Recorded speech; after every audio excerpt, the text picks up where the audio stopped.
Probably it's not all of us yet here, but I believe that in 1 or 2 minutes, even the last people will come. And we will start the next block of the speeches, and you can see that the next speaker will be Dhiru Thadani from the US and the board of chair of the CNU DC chapter. And in the meantime, until he gets to the stage, I will tell you something about him, some beautiful things. He's an architect, author, pedagogist, urbanist, in practice since 1980. This is the question to my younger colleagues I spoke to during the coffee break. Have you been already born? Were you born in 1980? Yeah, some ladies and some gentlemen just smiled that, oh my God, I wasn't born yet. And now we have a specialist and expert here that will be giving a speech. He has been in practice since 1980, and he has been participating in urban planning at all 5 continents. And one more important thing.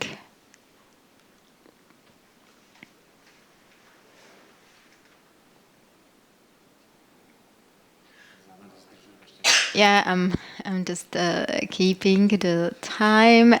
The speaker is here, and he was the main project, the main designer of the revitalization of many urban areas, and he is holder of 7 awards, designers awards. And for you to know, this award is given since 2001, and it's the award for the urban design and creation of urban communities. So if you are ready and your coffee is done, it's an honor to welcome another honorable guest that we are happy to welcome. A sme veľmi radi, že ste prijali naše pozvanie, pán Dhiru Thadani zo Spojených štátov, takže držím palce a pódium je vaše. Probably you don't need, okay, you got a Madonna, okay, no Mikey, so place is yours. Great.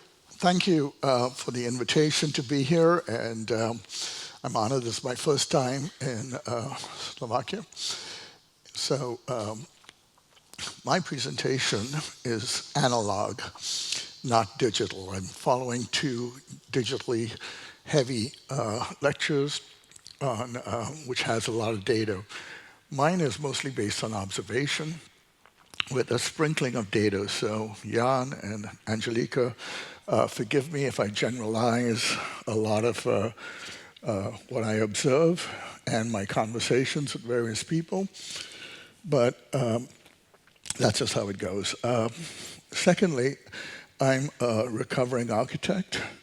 I have been spending the last 30 years unlearning everything I learned in architecture school. So, and it's taken a while because some of the tendencies of what you learn when you're very young are easy to fall back into those positions. So, my first way of dealing with any place is to make a map of where I'm going and try to understand the fabric of the city where I've been. So for a very long time, this is work now. For a very long time, we made cities like this section, okay? And then as we progressed, the buildings started to get further apart. They didn't touch each other anymore, and they started to become objects, freestanding objects. And I can see that very clearly here once you get out to the edges, to the shopping mall, where we went yesterday. You start to see the fabric of the city break down, and it becomes less walkable and more auto-dependent. And that's been the fundamental change in cities over the last 5,000 years. So we've been building walkable communities for the history of cities, and just in the last, since 1920, we started to deviate from that, okay, which has been a real problem, I think, for cities and city life and the quality of life. So take everything I do with a grain of salt, because I do have a very heavy carbon footprint. Just traveling here, flying across from the US is, so I fully understand that. So all I say about carbon footprints and emissions, take with a grain of salt, because I'm personally a very big culprit.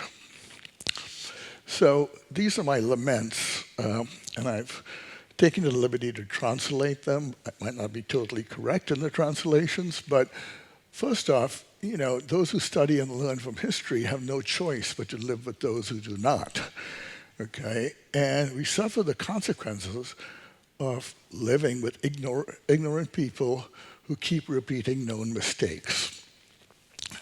Einstein said that insanity was doing the same thing over again and expecting different results. And that's what we've been doing. In the last 100 years, the architectural profession, the planning profession, have done the same thing over and over again, whether it's in the US, Europe, China, or India. We've been repeating the same mistakes of the West and somehow thinking it's going to produce a different result. So China says, oh, there's traffic congestion in America on the highways. They have 8 lanes. We don't want traffic congestions. Let's build 24 lanes. The minimum standard for a street in China today is 8 lanes, and it goes up from there. Okay? And what increasing the lane width does, it just induces more traffic. You never catch up. By the time you announce that a road's going to be built, people are flocking to that area and building buildings to be accessible to that transit, to that roadway system. So instead of building transit. The other unspoken truth about the profession is that our primary interest as architects is to come up with a new form, as if such a thing is possible. Okay? And then within the profession, we only care about what other architects think of us. We enter our projects into magazines, etc., which are judged by architects, and we don't really ever talk to the end user. There was a moment, a flash moment in the 70s where post-occupancy evaluations were being done. But today, no one does that anymore, because they don't want to know the truth. They don't know what people think about their buildings. And then finally, when all the designers and planners know this, when you're working late at night and you come up with what you think is a brilliant idea or a brilliant form, you get emotionally involved with that idea, and all the common sense goes out of your head. You don't take into consideration, does this really work? So in the search, I've been looking, I've written a few books, and that's what my doctor said. And I've been trying to, find out what the problems are in the way we build cities. So I'm going to talk about 5 topics today. Fossil fuels impact, scientific wizards, urbanism, greening the planet, and walking. And we'll go through those. Also, what I'm not going to touch on, but I just point out that I'm cognizant of this, is affordable and attainable housing. I like the fact that in Slovak the words the same, attainable and affordable. They're really quite 2 different things. Attainable is at your status. You work in Silicon Valley, you make $200,000 a year, you still can't afford housing. It's not attainable to you. You got to live, in a minivan somewhere down the street, come to work, change, shower, because they have those facilities, and then start your workday.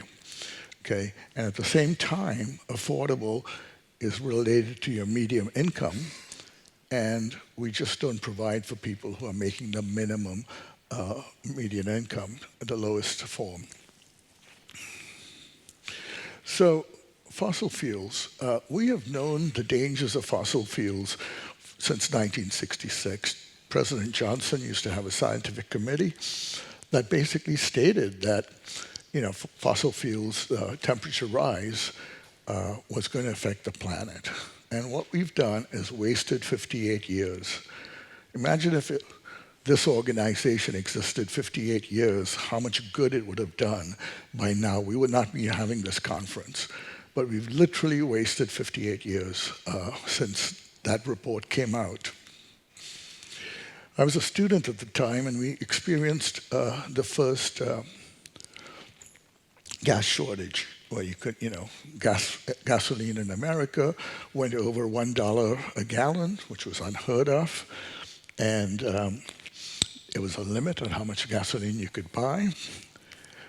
And all the classes, all the mechanical equipment classes that we had to take, because it was engineering and architecture, so it was heavy on the engineering part, was to basically understand that to deal with energy and energy consumption of buildings, you had to minimize the exposed area of the building. Okay? Very simple. The more exposed area a building has, the easier it is for heat loss and heat gain. Okay, so that was the first principle. The second principle was the U factor or R factor, which is the insulation property of a material.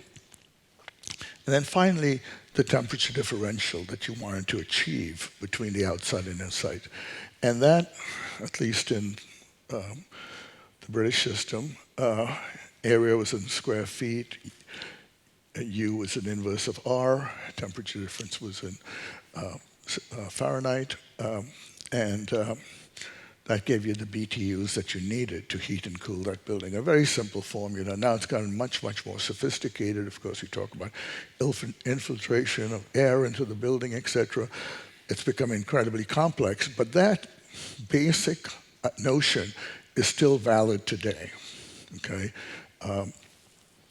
And what you want to try to do is reduce that temperature. You start to live with cooler weather in the wintertime inside, and you learn to live with warmer weather when it's summertime.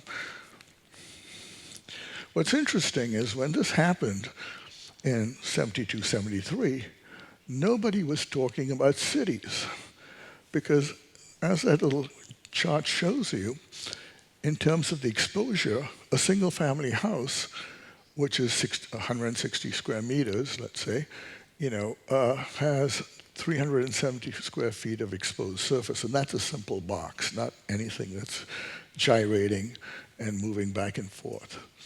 An attached townhouse, that drops substantially, almost to half, because two sides are protected and you don't have to heat and cool any heat loss or heat gain from the side walls. So party wall buildings inherently are more economical and more energy efficient. And then finally, if you live in an apartment, you have very few exposed surfaces, much less, 1/4 or close to 1/4 of a single family. Yet, the entire world wants single-family houses. They get that from the US.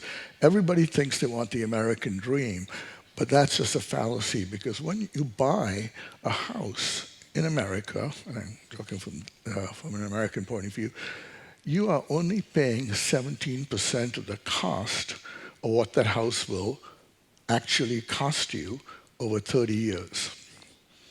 Okay, so if you bought the house for $170,000, you're going to be paying 5-6 times more to live in that house over the 30-year mortgage that you got. And no one really discusses that.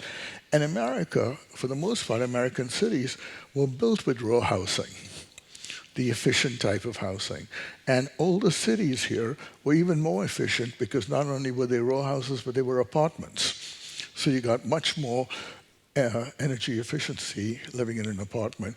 And that's how they survived, without all the electronics and gizmos that we have today.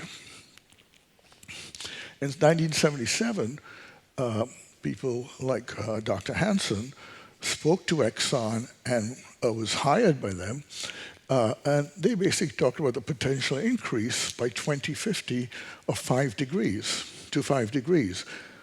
That was in 1977. Okay, they were already predicting that rise. And what do the oil companies do? They spring into action and they start putting $1 billion in 1977 to misinformation, to let people know that oil was still good, it didn't pollute the air, and most people bought that scenario, so no one changed their habits at all. Today, it's in the several billions of dollars of that misinformation continuing. Now, in 2000, something really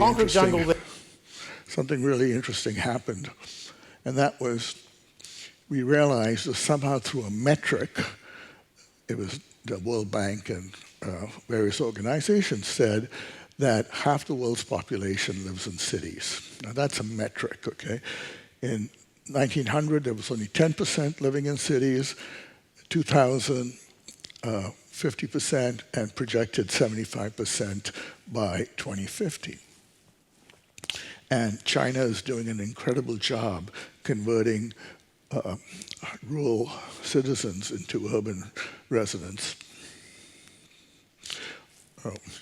So, and the fallacy with that metric, it's completely misunderstood and it's a completely wrong metric to call that urban, because the way they measure urban is by density.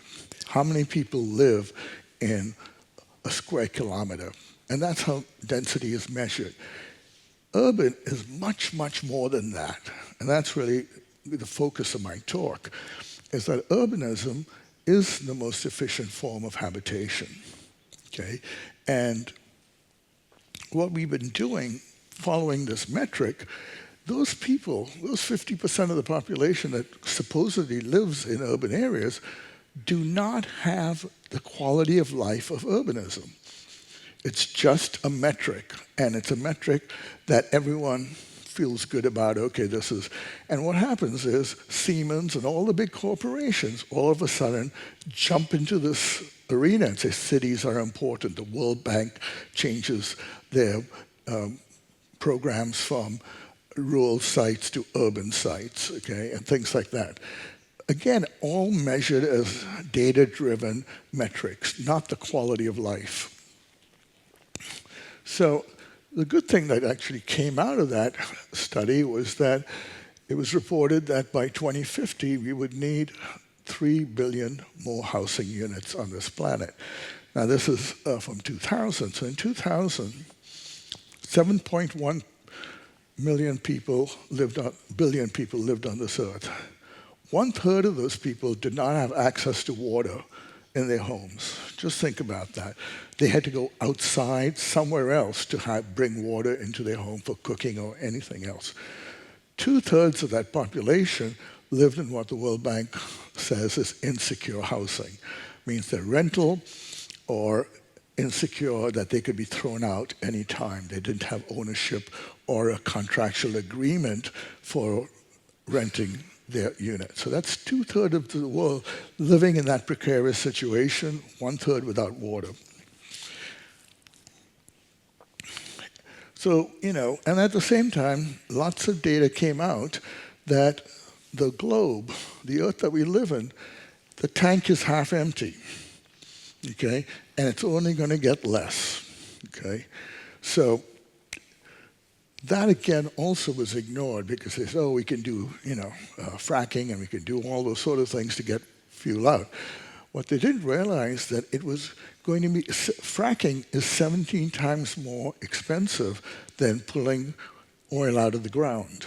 Okay, so that naturally the gas prices are going to increase and it's going to become more scarce. So my fellow, I don't like to speak ill of the dead, but Ratan Tata, who just passed away a week ago, introduced the Nano, a car for $2,500 in India, saying that every Indian could have a car, gasoline-driven, no seat belts, because that's too expensive, no safety at all, but you could have a car for transportation, okay, for $2,500. And that is really the weapon. And as soon as these things started to happen, the death rate of fatalities in India increased, quadrupled. Because now you have this unsafe car with so many people driving around in it without really educating people about that you have a lethal weapon when you get behind the wheel. So, disgraceful for the architects who didn't do anything and the planners, okay? Some thought of us as, on cloud nine, coming up with these crazy ideas. Some thought we were puppets to developers and did whatever they did. But the architecture profession as a whole, and some thought we wasted money. But architects on the whole never took a stand on these issues. They just kept building the same old shit over and over again, saying, okay, let's, anyway. And that's where we are today. And then the second point I want to make is that the scientific wizards who came along with their magical solutions, and everyone thought, okay, technology is going to save the day. We just change our light bulb from incandescent to fluorescent or, to LED, and things will be okay. That will solve it. It's not going to make any difference at all. But, and they say that the LEDs last for a lifetime. They don't. And then you get the folks with the electric cars, but most of the places that are promoting electric cars, including India and China, get their energy from fossil fuels. So I'm glad to see in Jan's presentation that nuclear was the way to the future. The other thing that architects did, and this is just, again, common sense, they wowed us with all these anti-gravitational buildings, okay? But you can't hold that pose forever, okay? You can do it for a flash, for the wow factor, but that pose is not sustainable. And then you get people talking about smart cities. Now you look at this project outside of Moscow by Zaha Hadid. I know she's done work here too. And the first rule, she is maximizing the surface area of those buildings. So every single surface of those buildings gains heat and loses heat, okay? And then you start, this is about modern architects, you start with the least efficient material, glass. Okay, it has the worst insulation properties of any other building material.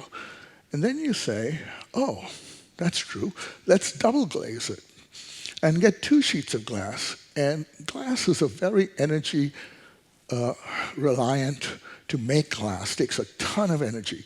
Now, that wasn't good enough in the 80s. Now, triple glaze it. Okay, so take this, again, this is the least efficient material, 3 times it, 3 times the cost to make it somewhat efficient. And they sell this by, oh, it brings so much light into the building. But you look at any glass building, and what does it have? Blinds to filter the glass, because computers don't like, when you work on a screen, they don't like glass and light. Okay. So I like to think that, we're still drunk on cheap money and cheap oil. And in China today, you get, if you build 10 million square meters as a construction company, you get free money, interest-free money, so you keep the economy going. So this idea of cheap money and cheap oil has, and that's the kind of lexicon on the left, on the right rather, of the buildings, and they're everywhere. You go to any city and they're there, okay? The buildings that rape historic buildings, the paper crumble buildings, the Scarface, all those buildings are just about everywhere. And then, of course, parametrics, Yeah, so I like to think of Norman Foster's buildings as total pornography. His testicles, his glass testicles, are the City Hall in London. And then, of course, Renzo comes along and gives them the shaft. And all these things are not original. The emperors have no clothes. And that's what you got to learn. These guys are just hucksters and carpetbaggers. Okay, that's a Macintosh painting on the left up there, and that's his tulip. And then, of course, you got Rem doing those stupid things over there. Wisconsin, by the way, is the manufacturer of cheese, and the football team, and you go to a football game, everyone's wearing these cheese hats. Look like Swiss cheese, and that's for Michigan. Sorry, for Wisconsin. So, if anyone's a movie buff, here's Casablanca, what Bogart's telling Ilsa is that, London's getting ruined. There are many more towers now. You almost cannot see the Jerkin building anymore. There's so many towers twice as tall as that. And Paris too, unfortunately, is getting ruined. So here's the formula to get famous. You start off with a lot of hubris, okay, and a lot of ego. Okay, you develop some form. Okay, you reduce minus common sense. Okay, you get notoriety for being outlandish, and then you achieve, stardom. Nobody gives awards to a simple vernacular house that meets, what I would call brown lead. You're going to get supposedly, silver, platinum, whatever. Next will be sapphire. These standards, but what about simple vernacular buildings that are actually energy efficient, that most people want? In terms of the response, we've got folks like many of you in the room who think it's the ethical thing to do, right? Eat green, think green, don't buy things that travel long distances. Some people think it's cool, so they follow Elon Musk and Apple, and must have the latest gadgetry just to say, I'm really cool, I'm with these things. There's business, because it's good for business, without really understanding that it's a comprehensive approach. Then you got the preppers who go out and say, I'm going to live on my own piece of land and take care of myself. Then you've got the party on. Venice is flooding, but so what? We're there to enjoy ourselves. And then you've got 63% of the politicians in Congress who are deniers. So we've got this. You can put yourself in any one of these categories that you feel appropriate. So the third thing is urbanism, which is, as I said before, the most efficient form of habitation. And this drawing, this is the only drawing I didn't do in this presentation. It's by Leon Krier. And what Leon Krier says is that when you go to a city, you get a map. And in that map, in 3 dimensions, are all the buildings or institutions that the city is proudest of, the churches, theater, the music hall, etc. That's what describes the culture of that place. And that's drawn in 3 dimensions. And then what's drawn on those maps in very neutral is the fabric, the private realm. And those 2 things together make the true city. And associated with all the civic institutions are public spaces. And a very good example right here in Bratislava, okay, of this phenomena. You see it in the map you get here. So what's urbanism about? 1, buildings that touch each other. I'm using an example from here. And you make rooms. The street is a public room, and you feel comfortable within that space. Okay, it's compact, it's walkable. Okay, you have access to your daily needs, and that might not be true with some of these cities becoming so popular and catering to tourists, but generally, small historic towns, you could walk to all your daily needs. You didn't have to get into a car. It was completely mixed use. So buildings could change their use as demand changed. So instead of building large floor plate buildings that are singularly designed for one use, build generic buildings that can be modified over time. And so today it's a laundry, tomorrow it's a restaurant or whatever. But the building allows itself to adaptive reuse. It has mixed income, so you have people from all different income groups living in the city. Again, these cities have become so popular that it's become hard for lower income folks to live there, but nonetheless, at a time, the smaller units were definitely for people without means, or people who serviced the people with funds. There's a network of streets, so you don't have to go from point A to point B in the same boring direction every day. If you're coming on a highway, it's the same thing repeated day after day and in reverse on your way back. But the network allows you to go multiple ways through the city. It needs transit, and then you need harmonious architecture so that it all fits. It's balanced, and you feel good about the place, you understand the place. You need an injection of sustainability and ecology, which a lot of these places have just by the fact that they embody a lot of energy and you're not tearing them down. And then you need tolerant governance. And that's an incredibly important aspect of urban life. So, urbanism is a place where you imagine what you might actually want to grow up to be. This is exactly how I learned to draw.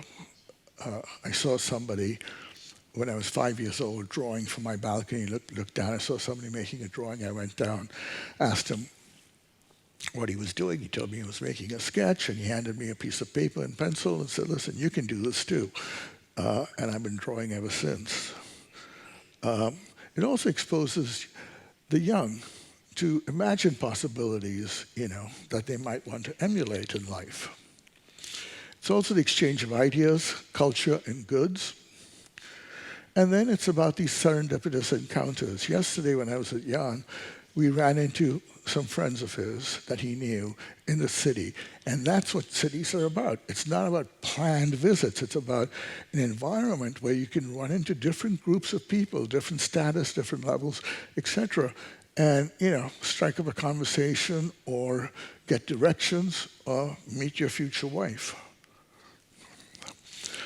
Now, you got to have this sense of economy, okay, and sense of community, sorry, because that's really important. You feel tied. The word citizen really means you are a citizen of somebody from that place, and you got to take pride in being a citizen. Of course, there's got to be economy so you can earn a living. Okay, you got to understand the environmental impacts of where you live, and try to reduce that as a citizen because that's better for in the long run. You need connectivity, so you are learning from different groups of people, whether it's within the community, the region, the city, the country, whatever. But you need that level of connectivity, and you need social well-being, that people can stay healthy, okay, so you don't pollute where people are getting, today in Beijing, the number of cases of 6-year-olds getting lung cancer at the age of 6, just due through the level of pollution that's in the air. The fourth point is greening the planet. Is the only practical solution to reduce carbon. And you guys are doing really great work in one of those aspects. It's not the whole picture, but we need these multiple prongs, multiple options to address the forces of climate change. And there's no one solution. Resilience, it's heavily overused as a word, and what does it mean? For me, there's just two simple ways. You either make a place resilient so you can ride out the wave of destruction or whatever, you strengthen your walls, you strengthen your windows. Cities usually have less than a 1 week's worth of food supply. Okay, it comes from outside, so maybe if some disaster is going to happen, you should have enough food supply to last you longer than 1 week or 3 days, etc. And the other option is to make the envelope where you are stronger to resist the wind pressure, sun, heat, etc. Okay, it's a very simple way for me to understand this and explain this, but those are the two options. And so you have to look at this from your point of view and say, how can I, be prepared for a future that's going to come? Now, mitigation and adaptation are two things that people argue about. Some people say don't bother about mitigation, and some people say, oh, unless the government does something, there's no point in us doing it. And actually, the way I see it is mitigation is the cause, what is actually producing this terrible air quality, etc., or climate change. That happens on a governmental, political level. And adaptation is a response that happens on a local level or a personal level. How do you prepare for, because as Jan pointed out, you can't control what China is doing or India is doing, but you can control what you are doing within your area, so you could be prepared to adapt to situations, okay? Greening. If the size of America was planted with trees, we would be balanced. Okay, of course, America already has many trees and wildernesses, but that's how much planting surface you need globally to mitigate what's happening.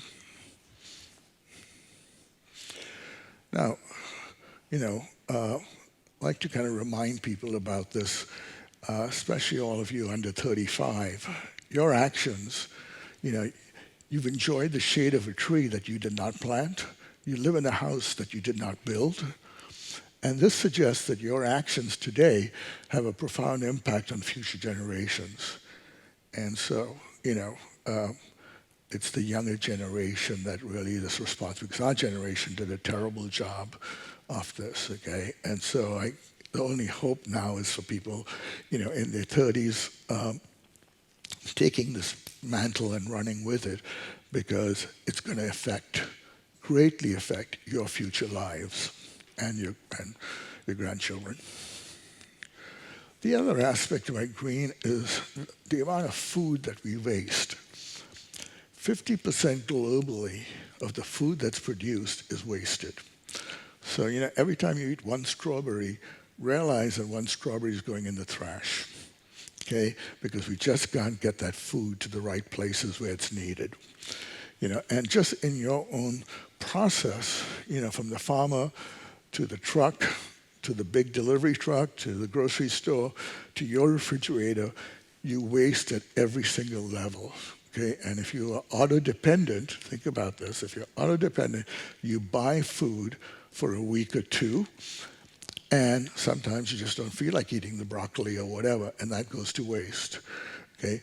The second aspect, which is something I recently found out about, and it is that as food sits around, from the moment it's picked, its nutritious value drops. And within 2 weeks, it could drop as low as 80%. So the quality, you're feeding all the world, etc., but the quality of that food, the actual good ingredients, have dissipated by the time goes by. And that's why farm to table is so important, and to be surrounded by farmland. And then water, this bottom row of things. There was a time the rivers were clean, you could drink, then it was well water, that's getting polluted. Now, and then you'd rely on the government to provide you cheap water. Now it's bottled, and finally there'll be a capsule, that we'll be fighting for, and there'll be global wars. Right now, 20% of the world's countries do not have water. They get their water from somewhere else, okay? It's shipped in, trucked in, whatever. And that's for 20% of the world's nations. Or, if they're desalinating, like in the Middle East, they're killing the ecosystem. There's no more fish left around Dubai and those places, because the ecology has changed so much because they're dumping that salt back into the sea. So I like to think that sustainability is really an ethic more than an aesthetic.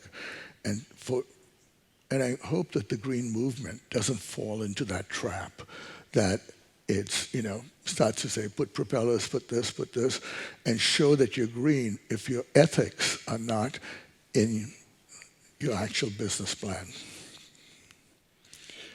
So this is a plug for my daughter. That's my daughter, who for the last 15 years has been working in India teaching people how to grow their own food on balconies, terraces, rooftops, window boxes, so they can have fresh, natural food right at their fingertips. And this was her first project, which was a roof garden, now about 12 years old, where food was grown, production was grown that actually fed most of that building, at least with their produce. Was generated when she first started. Of course, there was a lot of pessimism about this. People would say, "Oh, what about the weight, this, that, and or the other?" And now the entire building is enjoying, and she doesn't manage it anymore. It's self-managing. They've kind of assigned people to take care of it within the building. And the more time you spend taking care of the garden, watering, etc., the more food you get. And this is she's involved with many women's groups, and this is them building in any plot of land available small edible gardens. This is a shelter that takes up 2 parking spaces, which will be a green room for women to congregate in of all social classes. So she petitions the apartment building complex. They give her 2 parking spaces, and they build a little green wall. This is in the early stages. And it's really so that women do not get hassled by men when they're outside, people whistling or, bothering them. And now she's moved on to working with farmers to do it on a much larger scale. And actually has a large farm that she was given from someone who owned the land, and they're producing tremendous amounts of food. The other thing, you go to the grocery store and they say, there's a healthy food section. And you have to wonder, what is the rest of the grocery store selling? If they have a special section for healthy food and then the rest of it's what is the other stuff? And food goes in the cycle, right? I mean, we used to have eggs and bacon for breakfast, and then they said, no, that's bad. Cornflakes, then it was Wheaties, then it was granola, then it was oats.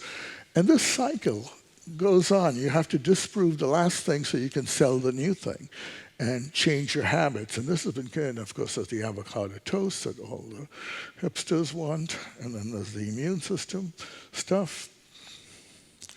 So we're just on the edge right there. Boat's going to go over the waterfall, and the ship is sinking. So it's really up to you to reverse that boat and start moving it backwards. We also have natural disasters that you heard about, all sorts of natural disasters. And Jan, you can correct me on the number of deaths that have happened related to climate change. That's probably old data. And what you find all over the world now on highways, infrastructure repair, because a lot of infrastructure needs repair, and we don't have the money for it. And there's forest fires, sunstroke, all these things are increasing at a rapid rate. And then you have the politician over there on the right kind of saying, well, there's no evidence of climate change or the effects. And the truth is that no matter what side you are of this occasion, that you can get money for research. Last point is on walking and walkability and shifting our paradigm to walking and demanding better walkable places. So, everyone says they want change. And you say, who's willing to change their behavior? No one is. And in the end, all we're left with some change in our hand. So I want to kind of just go back to the most simple passive rules. 1, design a building as if you have no energy source, period. As if there's nothing available to you. So the windows should open, etc. Have a little hand fan if it's warm, or a ceiling fan. And then if you have to go to electric, fine, go to electric ceiling. They're much more efficient than air conditioning.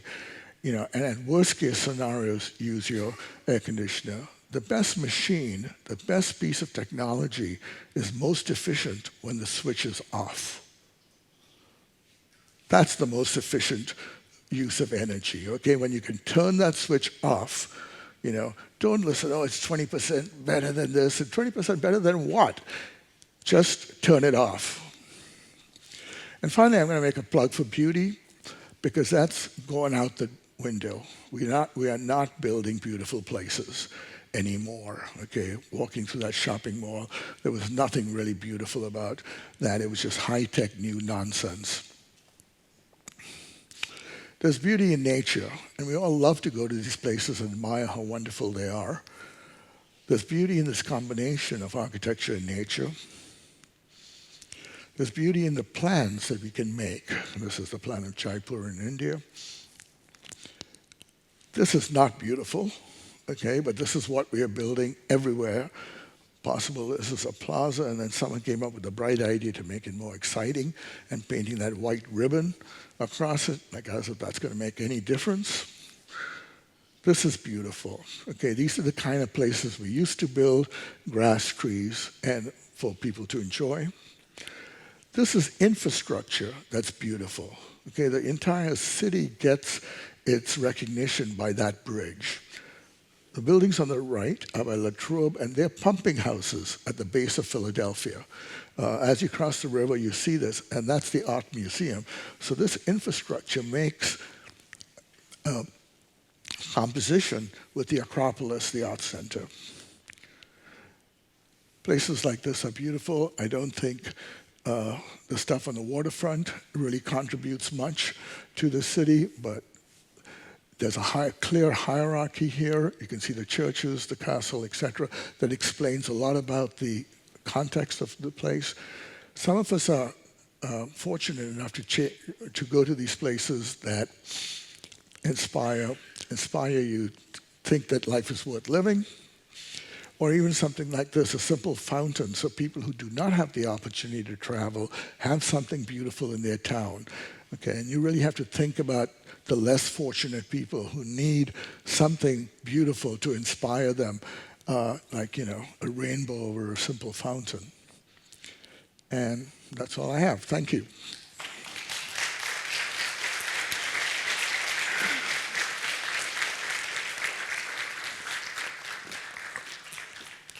Dhiru Thadani, thank you so much. Thank you so much. So many informations. But finally, I know what it means if something is or isn't beauty. Something is beauty, something is not. Now I understand that. Okay. Thank you so much. We appreciate it. Sure. Pekne oceňujeme to. A bunch of information. What fascinated me, and I'm sure that many of you have taken other stuff from that, at Cape Verde, I've been there and I met my friend there who studied in London and Stockholm from Cape Verde, and he asked me why Europeans are so stupid. Because you had viaducts, you had water infrastructure, and you are buying water in bottles, and that's horrible. And yeah, even when we take the quotation of Mr. Einstein, he describes how stupid we are and how much we suffer from that. So many moments from this presentation gave us a lot of input how to live, and I remember the people I met in the morning, and we were speaking with architects, that my worldview is non-conflict one, and I like if somebody opposes me and tells me a different opinion, because it enriches me. But many Slovaks, because I live here, are so arrogant that we are unable to accept any other opinion. So I thank for each and every opinion which is different from mine, because it enriches me.